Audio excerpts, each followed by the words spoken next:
And then when you're looking at the fraud story, when you're looking at Governor Walz dropping out of the race, I mean, how are Minnesotans feeling? What is the temperature there in the state? The mood of Minnesota is really interesting to follow, and that's the way we think of it. When he announced that he was running for reelection, 50% of Democrats said he should not seek a third term. So even within his own party, people had felt Walz fatigue. Then that merged into fraud fatigue. And in most recent polling from our firm, Fluence, we have seen that less than 45%, so 41 to 43% or favorable rating and a high 40s unfavorable rating. So the first time in 7 years since he announced re-election, since more fraud stories have broken, Governor Walz is underwater in favorability. And I want to talk about this fraud story because obviously it's been a huge story dominating your state's headlines for months. It really came into some national headlines last month. A federal prosecutor said 14 Medicaid programs were flagged as having significant fraud issues.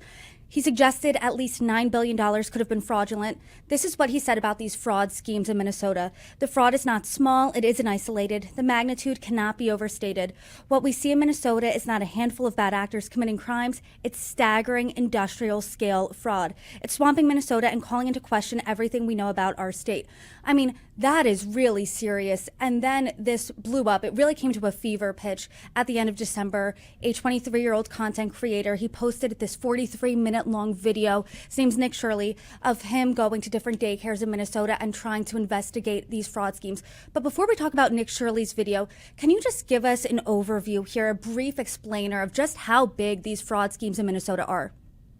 I think the real story is we don't know yet. We don't know the depth and the scale of the fraud. However, when a U.S. attorney who is a career U.S. attorney, assistant U.S. attorney, not a political appointee, makes those claims, and we know that the U.S. Attorney's Office has advised the governor's office just how deep it is, but the sense is the governor didn't respond, didn't take it seriously enough, that's the case.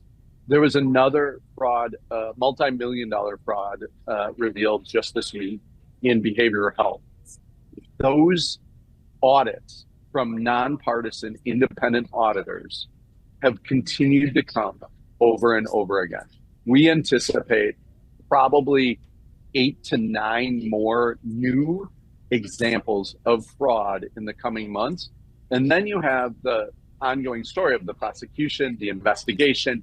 These stories are not going away for the state of Minnesota. This fraud scandal is huge, right? Because federal prosecutors are saying this isn't an isolated incident. We don't even know how much fraud there could be. There could be $9 billion worth of fraud. It could be more. I mean, when you're looking at the responsibility here, how much of this really falls on Tim Walz, A, and B, do Minnesotans get the sense at all that he has taken adequate responsibility for this? Brittany, I think this is a great question, especially for Forbes. Governor Walz is the CEO of the state of Minnesota. If any CEO in any organization, for-profit, nonprofit, public, private, had these kinds of issues, the board would remove them. And that CEO would take some accountability. They would know they had accountability. It is very clear that 60+% of Minnesotans in most recent polling don't believe Governor Walz has taken accountability, don't believe he has done enough to fight fraud. And when any time during this divide that we have in our country or in our state, 60% of people agree to something, that kind of sets the mood. Governor Walz, and I've watched him since 2006, but clearly watched him very closely as governor, have moderated multiple debates with him, have talked to him, known him. He has an aversion to take accountability. And we've seen it time after time. And I think it really became his political Achilles heel.